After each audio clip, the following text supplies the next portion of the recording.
Bismillahirrahmanirrahim. Assalamualaikum warahmatullahi wabarakatuh. Global Hijrah malam ini bersama saya Zaim Zamani.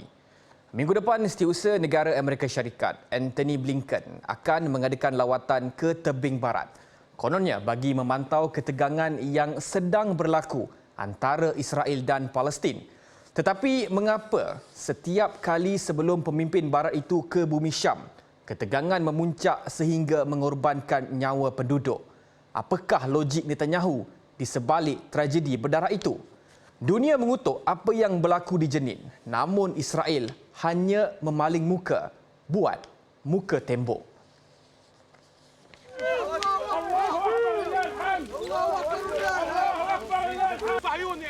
Serangan maut beberapa hari lalu di kem pelarian Jenin mencetuskan protes besar-besaran.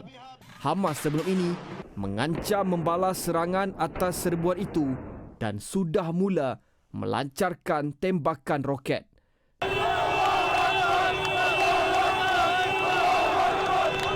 Manakala tentera Israel turut berjaga-jaga ketika rakyat Palestin memenuhi jalanan di seluruh tebing barat melaungkan solidariti bersama Jenin.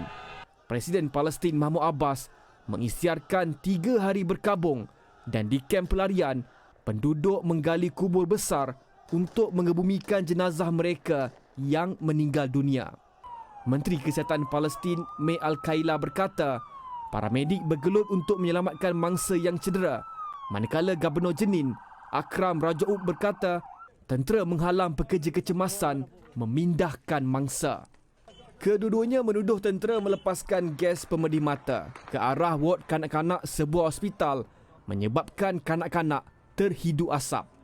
Namun, tentera Israel berkata pasukan menutup jalan untuk membantu operasi itu yang mungkin merumitkan usaha menyelamat dan gas pemedih mata berkemungkinan tersilap lontar ke hospital ketika pertempuran. Bangkai gajah apa yang sedang ditutup Israel?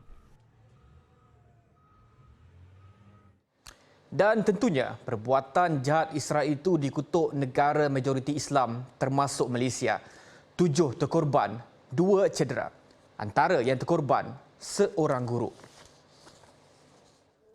Kementerian Kesihatan Palestin mengesahkan kematian guru Jawad Bawakneh dan lelaki bersenjata yang dikenal pasti oleh kumpulan jihad Islam Palestin sebagai salah seorang anggotanya.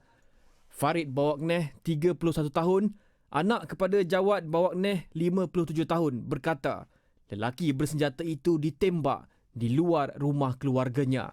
Dia bersama bapanya keluar untuk membantu pejuang tersebut dan bapanya ditembak. Jurucakap Presiden Palestin Nabil Abu Rudeneh berkata Mahmud Abbas memutuskan untuk menamatkan penyelarasan keselamatan berikutan pencerobohan berulang terhadap rakyatnya. Katanya, rakyat Palestin merancang untuk memfailkan aduan dengan Majlis Keselamatan Pertubuhan Bangsa-Bangsa Bersatu, Mahkamah Jenayah Antarabangsa dan Padan Antarabangsa lain.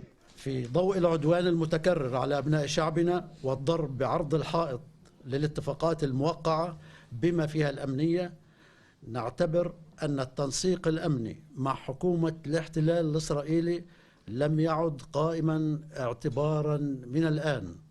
Rundingan damai yang diusahakan oleh Amerika Syarikat bertujuan untuk menubuhkan negara Palestin di tebing barat, Gaza dan Baitul Maqdis Timur bersebelahan dengan Israel gagal pada 2014. Kejayaan rundingan itu semakin malap sejak Benjamin Netanyahu kembali berkuasa pada Disember sebagai ketua kerajaan sayap kanan yang kebanyakan anggotanya menentang kenegaraan Palestin. Kabinetnya telah menetapkan peluasan penempatan Israel di tanah tebing barat sebagai salah satu keutamaannya. Lebih sedekat berlalu, konflik kemanusiaan masih berlanjutan di Palestin. Krisis berdarah berpanjangan itu banyak meninggalkan kesan psikologi kepada rakyatnya. Kanak-kanak antara golongan paling terjejas. Mereka berdepan ketakutan berlebihan dan trauma paling teruk selepas menyaksikan sendiri ibu bapa, adik-beradik dan rakan sepermainan terbunuh akibat terkena tembakan dan letupan bom. Penyisihan dalaman ini bukan sahaja mengakibatkan rakyat Palestin hidup di bawah paras kemiskinan, malah keadaan itu turut diburukkan lagi dengan kemusnahan sektor pendidikan dan sistem kesihatan yang lumpuh. Pengurus Aman Palestin Cawangan Negeri Sembilan, Muhammad Isfahmi Muhammad Nordin berkata, antara projek wakaf Mega Aman Palestin yang sedang dilaksanakan ialah projek Hospital Psikiatrik Aman Palestin di Gaza yang dijangka siap sepenuhnya 2024. Beliau berkata pembinaan hospital itu dilihat sangat signifikan memandangkan keadaan rakyat Gaza, terutama kanak-kanak yang terdedah dengan pelbagai risiko akibat penindasan yang berlaku terhadap mereka. Mereka bukan sahaja hilang perspektif, malah kemarahan, kekecewaan, penghinaan dan rasa tersisih sehingga mencetuskan peningkatan terhadap masalah tekanan mental seperti kemurungan, kebimbangan dan ketakutan melampau akibat trauma perang dan sekatan. Dengan terbinanya hospital ini, ia sekurang-kurangnya salah satu jalan keluar bagi membantu warga Palestin dan kanak-kanak untuk mendapatkan semula semangat yang hilang. Peristiwa hitam lah dalam diri mereka yang memberi banyak kesan ke dalam jiwa mereka. Sehingga kita tengok banyak juga kes-kes kanak-kanak Palestin, para remaja Palestin yang mengalami masalah tekanan mental disebabkan dengan kekejaman yang dilakukan oleh pihak Israel. Jadi oleh kerana itu kita lihat pentingnya kita mewujudkan hospital Aman Palestin ini kerana dia memberi rawatan kepada kanak-kanak ataupun mereka yang memerlukan rawatan mental lah. Sehingga hari ini, Aman Palestin secara konsisten aktif memberikan sokongan kukuh menerusi pelbagai projek dan kempen kebajikan di Palestin, Syria dan Yaman yang akan memberikan sinar baharu buat rakyat serta generasi baru di sana. Selain pembinaan Hospital Psikiatri Aman Palestin di Gaza, projek mega lain yang telah dilaksana ialah pembinaan semula Masjid Imam Syafi'i, pembinaan Masjid Al-Qassam dan pembinaan pusat pengajian seperti Malaysia Quran School di Gaza. Selain itu, Aman Palestin turut membina sekolah untuk generasi muda di Jarablus, Syria dan pembinaan tangki air bersih di Yaman yang merupakan negara dengan bekalan air bersih amat jarang ditemui.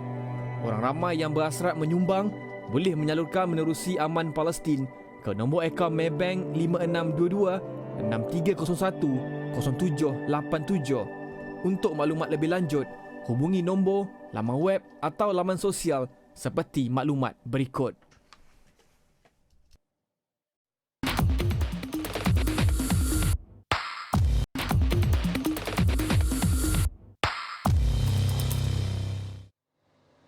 Berjuta-juta umat Islam mengerjakan umrah selepas Arab Saudi membuka pintu sempadannya ekoran pandemik COVID-19. Pelbagai aplikasi diperkenalkan negara teluk itu bagi membolehkan ibadah dilaksanakan secara mudah dan tenang.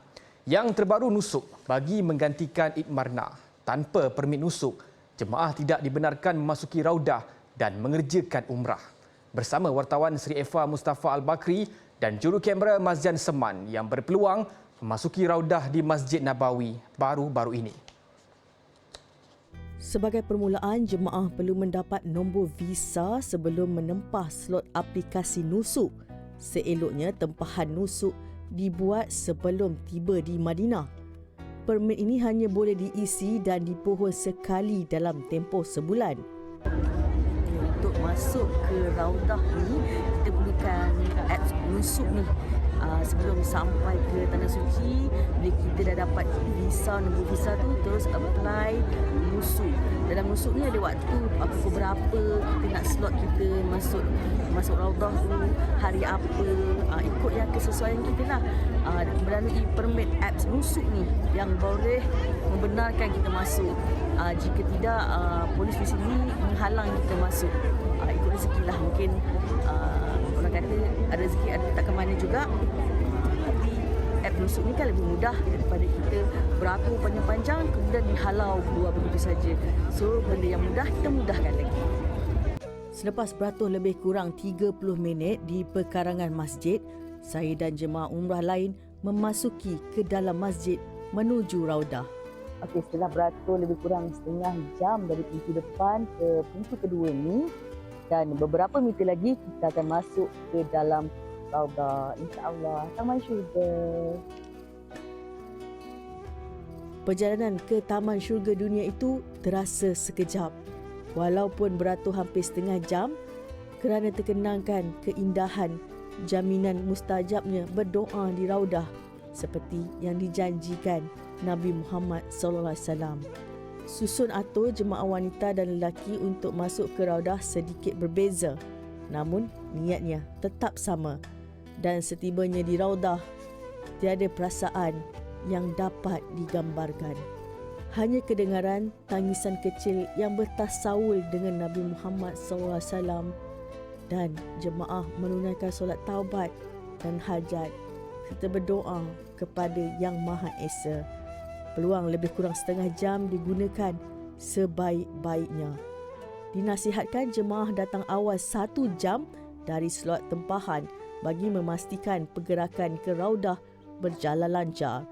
Dengan suhu 10 darjah Celsius, kepadatan Raudah bukan satu halangan. Raudah adalah salah satu tempat paling mustajab kita berdoa, dan Nabi Muhammad SAW bersabda, antara rumahku dan mimbarku adalah taman dari taman syurga. Bila di Raudah, saya berdoa saya menghilangkan pada nama.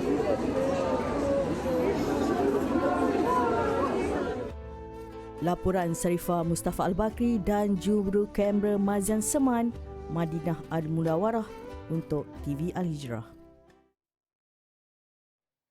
Baik, dengan itu sekian Global Hijrah untuk minggu ini. Lagi kupasan isu-isu antarabangsa dalam Global Hijrah minggu depan. Saya Zaim Zamani. Assalamualaikum warahmatullahi wabarakatuh dan selamat malam.